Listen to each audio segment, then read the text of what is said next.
Hi friends, this is Bani and welcome to my channel. বন্ধুরা, আজকে আমরা run দিয়ে কিছু ফ্রেজাল ভার্ব দেখব। দেখো, আজকের এই ভিডিওটাতে তোমরা যে কটা ফ্রেজাল ভার্ব পেতে চলেছো, প্রত্যেক কটা ফ্রেজাল ভার্ব কিন্তু খুবই ইম্পর্টেন্ট। সেন্টেন্সে তোমরা এই ফ্রেজাল ভার্বগুলোর ব্যবহার বারবার হতে দেখবে।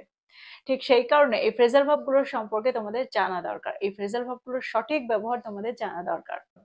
আমি প্রত্যেকটা ভিডিওতে তোমাদের বলি, ফ্রেজাল ভার্ব মুখস্থ করতে যদি তোমাদের অসুবিধা হয়, এগুলো মনে রাখতে যদি তোমাদের অসুবিধা হয়, এগুলোকে একটা স্ট্রাকচার হিসাবে মনে রাখার চেষ্টা করো। অর্থাৎ এই স্ট্রাকচারটার এটা অর্থ। আর ঠিক সেভাবেই এই ফ্রেজাল ভার্বগুলোকে তোমাদের মনে রাখতে হবে।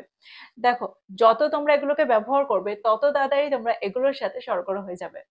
আর আজকের প্রত্যেকটা ফ্রেজাল ভার্বকে আমি এক্সাম্পলের মধ্যে দিয়ে তোমাদের বোঝানোর চেষ্টা করব সেন্টেন্সে এগুলোকে আমরা ঠিক কিভাবে ব্যবহার করি।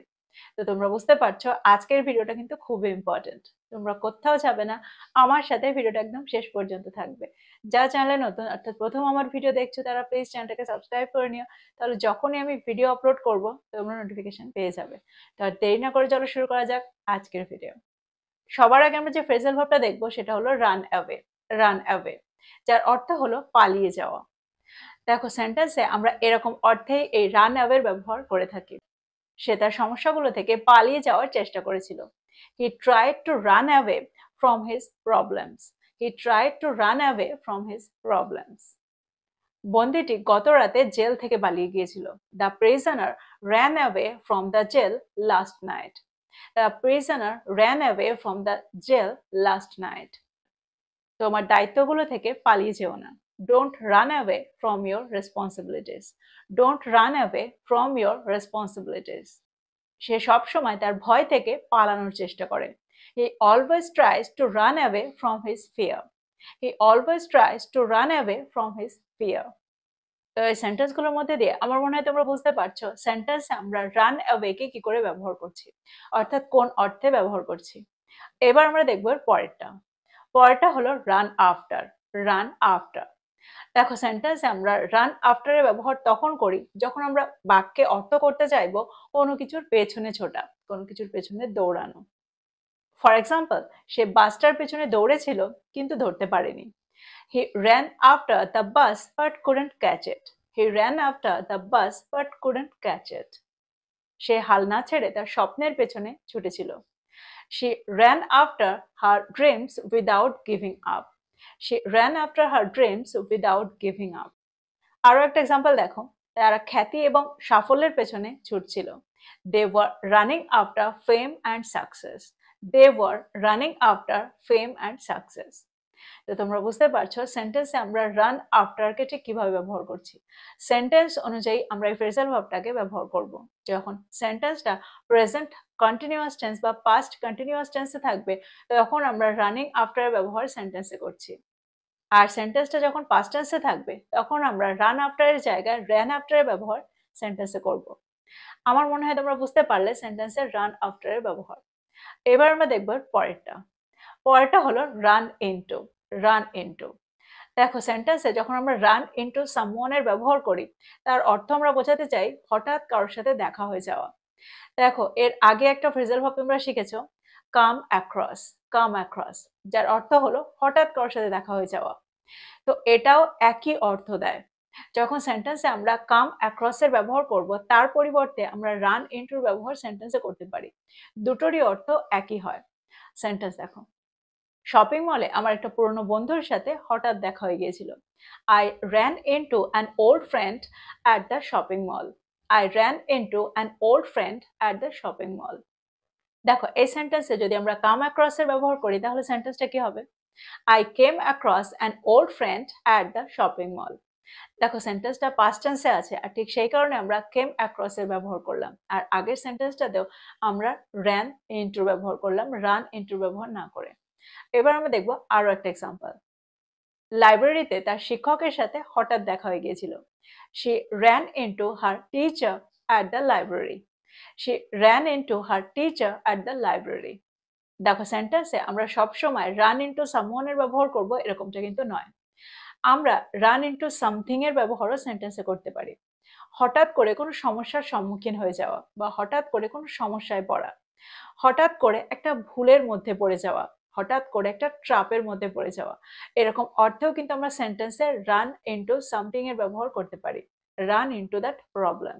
এক্সাম্পল দেখো, তোমরা আরো ভালো করে বুঝতে পারবে। তাদের প্রকল্পটিতে হঠাৎ একটা সমস্যার সম্মুখীন হয়েছিল। They ran into a problem with their project. They ran into a problem with their project. আমি অফিসে যাওয়ার পথে হঠাৎ ট্রাফিকে পড়েছিলাম। I ran into traffic on the way to the office. I ran into traffic on the way to the office. তো এই এক্সাম্পলগুলোর মধ্যে দিয়ে আমার মনে হয় তোমরা বুঝতে পারলে সেন্টেন্সে আমরা রান ইনটুকে কি করে ব্যবহার করছি। এবার আমরা দেখব পরেরটা। পরেরটা হলো রান ডাউন। Run down. দেখো, বাক্যে যখন আমাদের বোঝাতে হয় খুব ক্লান্ত হয়ে যাওয়া, তখন আমরা সেন্টেন্সে রান ডাউনের ব্যবহার করে থাকি। অর্থাৎ খুব টায়ার্ড হয়ে যাওয়া, এক্সস্টেড হয়ে যাওয়া, এরকম অর্থে আমরা সেন্টেন্সে রান ডাউনকে ব্যবহার করতে পারি। দেখো, রান ডাউনের অনেকগুলো অর্থ আছে। সবার আগে আমরা এই অর্থে সেন্টেন্স দেখব। সারাদিন পরে আমি সম্পূর্ণ ক্লান্ত অনুভব করি। I feel completely run down after the long day. I feel completely run down after the long day. দেখো, সেন্টেন্সে ব্যাটারি ফুরিয়ে যাওয়া বা ব্যাটারি শেষ হয়ে যাওয়ার অর্থেও আমরা রান ডাউনের ব্যবহার করতে পারি। ফর এক্সাম্পল, আমার ফোনের ব্যাটারি দ্রুত শেষ হয়ে যাচ্ছে বা দ্রুত ফুরিয়ে যাচ্ছে। My phone battery is running down quickly. My phone battery is running down quickly. দেখো, কোনো কিছুকে ধাক্কা দেওয়ার অর্থেও আমরা সেন্টেন্সে রান ডাউনের ব্যবহার করে থাকি। ফর এক্সাম্পল, গাড়িটি পূর্ণ গতিতে গাছটিকে ধাক্কা দিয়েছিল। The car ran down the tree at full speed. The car ran down the tree at full speed. পরেরটা হলো রান ওভার। Run over. দেখো, গাড়ি যখন কোনো কিছুকে ধাক্কা দিয়ে বেরিয়ে যায় তখন আমরা বলি রান ডাউন। Run down. কিন্তু গাড়ি যখন কোনো কিছুকে পিষিয়ে দিয়ে বেরিয়ে যায়, অর্থাৎ টু ক্র্যাশ সামথিং, তখন আমরা বলবো run over. Run over. Example দেখো, বাসটি একজন সাইকেল আরোহীকে পিষে দিয়েছিল বা চাপা দিয়েছিল। The bus ran over a cyclist.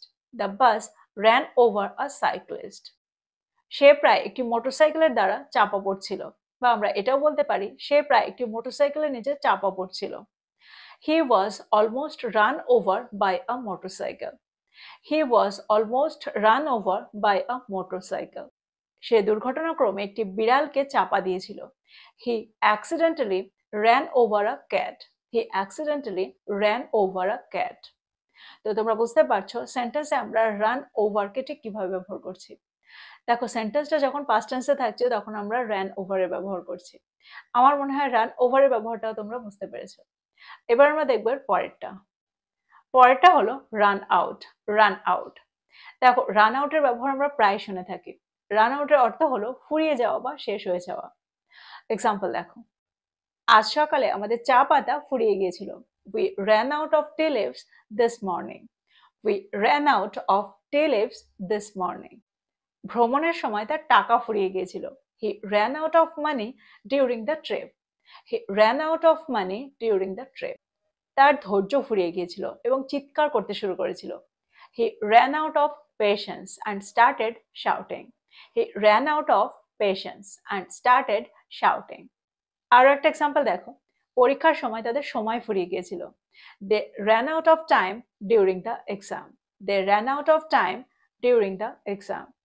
তো এই সেন্টেন্সগুলোর মধ্যে দিয়ে তোমরা বুঝতে পারছো সেন্টেন্সে আমরা রান আউটকে ঠিক কোন অর্থে ব্যবহার করছি।